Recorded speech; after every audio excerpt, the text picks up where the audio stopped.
Eric, if you maybe like to give us some early thoughts on the fight and on your time in the bubble, and then we'll open up to questions. Well, I think this is a great fight, for me and also him because, I have a good record, something he can build off of. But also it's a great fight for me because he's like one of the biggest prospects. He have a great career, a great background, amateur career. He have a good following, and he have also 5 knockouts with some veteran guys, so adding that to my record, that'll be great. Also, having a title and a chance to fight for a world title, that'll be great for me. Great stuff, Eric. Guys, questions for Eric, please fire away. Hi, Eric. My name is Ivy. So I know that you mentioned before that Israil has had a great amateur career, but as a pro, he's made mistakes. May you please elaborate on that? Yes, he makes a lot of mistakes in the ring. He just come forward, and a lot of those guys that he fought, like I say, they was older, and they fought a lot of hard fights, and it was almost time for them to get out the game. Their timing wasn't there, their feet work wasn't there, their head moving wasn't there. So going up against me, I have all those tools. I have the same tools that he got. Only thing the difference between us is the age. But I don't have I'm 37 years old, but I don't feel like I have a 37-year-old body. I always keep myself up. I haven't been through no wars or anything like that. I don't have over 100 fights, in my whole career. So he's gonna get tested. With this fight, he's gonna get tested, and the fights that he have, all of them haven't been over 6 rounds. So like my thing is to bring him in them deep waters and see if he can handle that. You know, we all know that he's knocking out everyone, within 1 to 5 rounds. We all know that he can do that, but we don't know if he can go 12 rounds, of hard work, moving and getting punched on and missing and stuff like that. That's where he got to be tested. And I think, I don't think I know I'm the guy, for this test, and I'm gonna prove him wrong. What are you looking most forward to for the fight? I'm just looking in to get in and work, and come out with the W. That's what I'm looking for. This is a big opportunity for me. You know, I haven't fought on TV in a long time. So, a lot of my fans and my family and friends get a chance to watch me, and I'm just going in to put in work, and show my skills. Do you feel any pressure about that? No, I don't. I take every fight as the same. I don't underestimate nobody, anything like that. And, I just get in and work and, try to adjust and just, protect myself the best way I can. Because in boxing, anything can happen.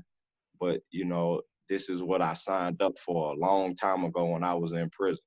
I always took penitentiary chances, growing up.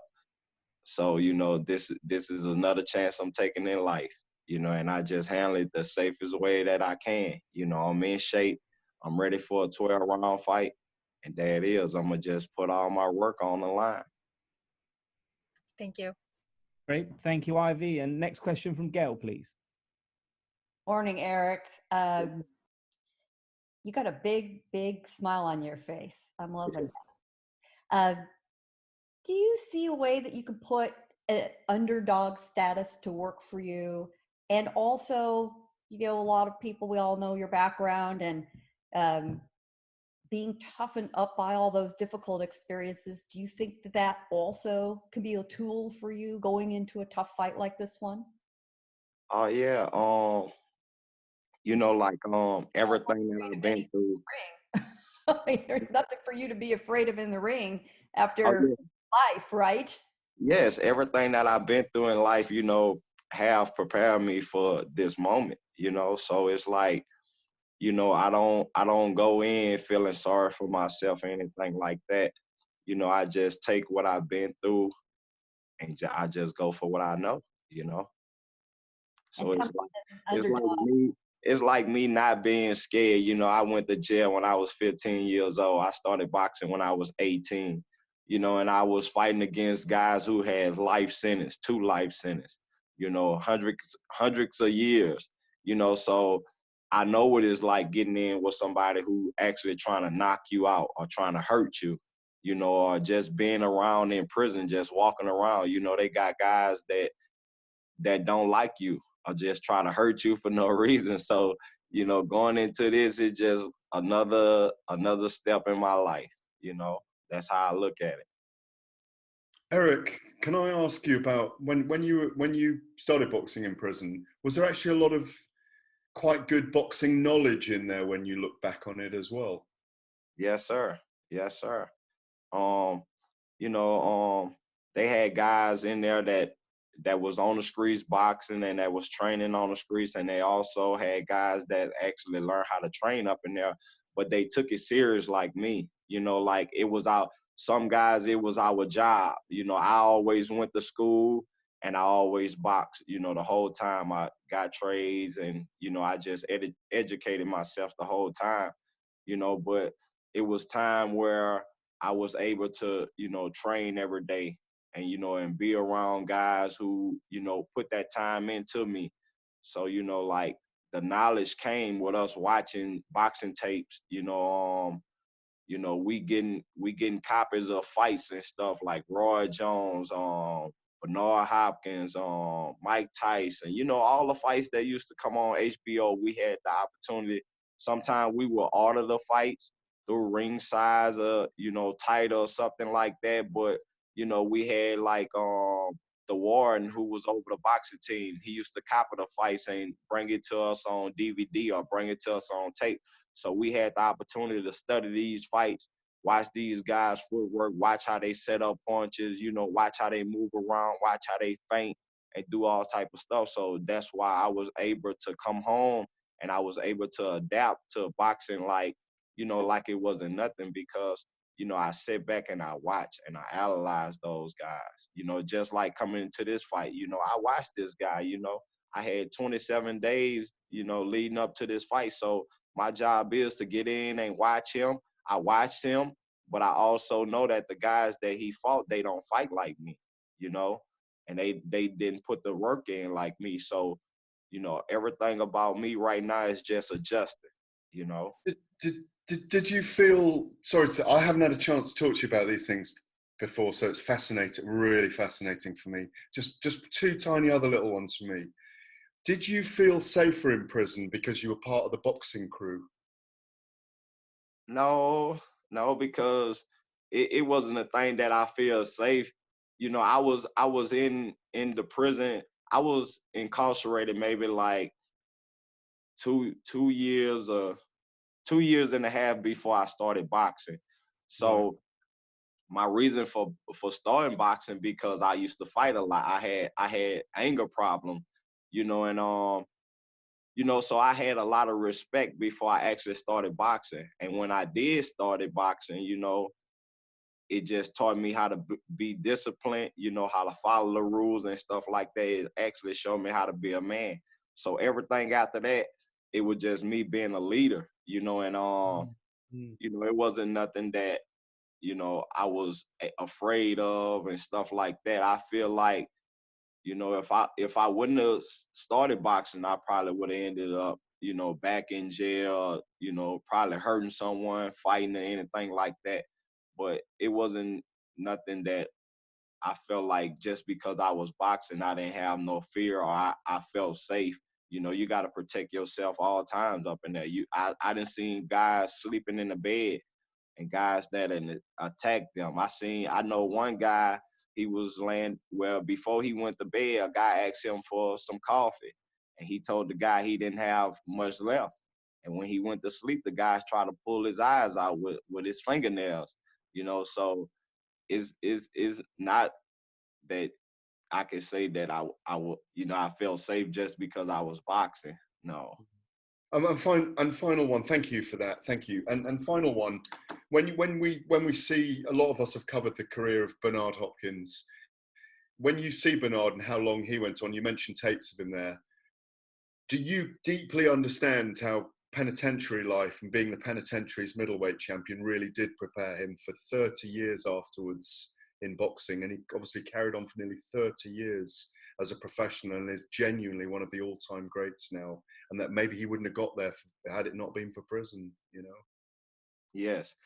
Yeah, that's how I look at myself. When I look at Bernard, I think about, I know prison prepared him mentally, for everything that he went through in life, because he actually had his chance at a title, and he got recognized at a late age, so me looking at that and knowing where I came from when I came home, I turned pro at 30 years old. But I never let the age 30 years old dictate, how fast I want to move or where I want to go. And like taking the Chris Pearson fight, I had a lot of families, a lot of friends, and everybody, telling me not to take that fight. But I didn't listen to what they said, because I knew what I had, and I knew what my work was going into that fight. So, and Bernard was one of the guys going into that fight. I watched him and Daniel, I forgot his name, but the guy was a southpaw. I watched that fight going into the Chris Pearson fight, and I defeated him. So, that just like me, prison prepared me mentally for a lot of stuff. And I look at like Bernard Hopkins, Manny Pacquiao, Floyd Mayweather, all those guys, they've been through stuff. I had the opportunity to, to talk to Freddie Roach and actually train with him. And I know a lot of stuff Manny Pacquiao went through before he got to, his stage in life being a Hall of Famer. He came to America and just asked to be trained by Freddie Roach. And, you know, he's one of the all-time greats now. Thank you very much. Appreciate that. Thank you. Great. Thank you, Gareth. And Mark Lellenwaller, please.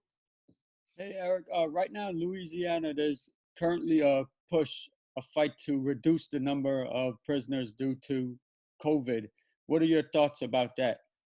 Wait, I didn't hear that.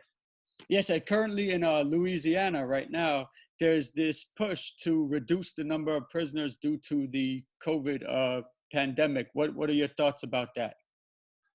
Yes, I think I think that'll be great. The guys that's actually up in there making a change for themselves, taking self-help programs, and actually, up in there, being a good inmate, they showing that they ready for society. And I think that is really bad in there, because I still have families and friends up in there that I talk to, that can call my phone and they tell me how bad it is up in there. So, I think that'll be great, because Louisiana is overcrowded, with inmates in prison and stuff like that, that I think deserve a second chance, and I feel like I was gave a second chance. And I feel like if a lot of guys that be given that second chance, they will come out and actually be great, not only just boxing, because they also have, different trades and, guys that have different skills up in there. You know, when I think about, inmates being up in prison, I think about like a lot of guys that I left behind, and I know if they had that opportunity to get out, that they'll make a change and they'll help out in society. With everything going on, like we have a lot of killing going on. We don't have no leaders, in Baton Rouge like we supposed to. We have a lot of people who famous and stuff like that, but they not leaders. But when you think about, inmates in jail, everyone have a family member in jail when you think about Louisiana, so if you allow them to get out and, put them in a great position where they can be leaders, I think, a big change would be made in my city. Then Eric, my one other thing is, do you feel like they got this sort of wrong. He has 5 pro fights, Madrimov, and he's slugged in as the favorite. Do you feel slighted by that? Do you feel like disrespected by that? No, I don't. I don't because, you know, like what boxing is, you know, boxing is like anything else. It have politics. It's all about who you know, and so he's in a great position, you know, and he's hooked up with the right people, you know, and my job is to come in and demolish that, you know. So I don't feel no type of way about that. You know, he's a young guy. He made a showing for himself through the amateurs, you know, and like turning pro, you know, I know a lot of his fights was, you know, picked and they picked it right because would no promoter want that guy going up against a hard fighter, you know, but now they want him fighting for a world title, so it's time for him to be tested. And they choosing me, you know, for him to be tested. He was tested through 5 guys. He knocked all 5 of them out. So they need someone that's very active, that's, you know, gonna punch with him, have, you know, experience, and that's how I look at that. But I can't let them bill off of me. You know, that's the only thing that I look at. I can't let them bill off of me. Thanks a lot, Eric. Appreciate it. Thank you so much, Mark. And we'll have what we could, Eric. We could listen to you talk all day, buddy. But we got to let you one last question, please, from Terrell, and then we're going to bring in Mark Castro. Thank you. Okay. Yes. Yeah. What's going on, Eric? Can you hear me? Yes, I can hear you. All right. As I said to Israil, good luck on Saturday to both of you. So the question I have is this: what's your plans? Because this is a WBA title eliminator, correct? Yes, it is. So, well, if you were to win, which no disrespect would be considered an upset, but what's your plans on if you were to win on Saturday night? Well, my plans is, you know, like I say, I'm always trying to give hope, and I'm always, you know, trying to give back. So, you know, my plan with this, I'm just hope I be in a, you know, I know I'm going to be in a better position, but I want to be in a position to also be able to, you know, move up and fight the top guys, you know, the champions, and also have a, you know, make more money to take care of my family and also help people along the way, you know, because I have a lot of fans and, you know, people that reach out to me and they be wanting advice and stuff like that, you know. So I wanna be able to have me an organization and have some, you know, maybe have some great people step in and help me along the way, you know, and tell my story, you know, just stuff like that.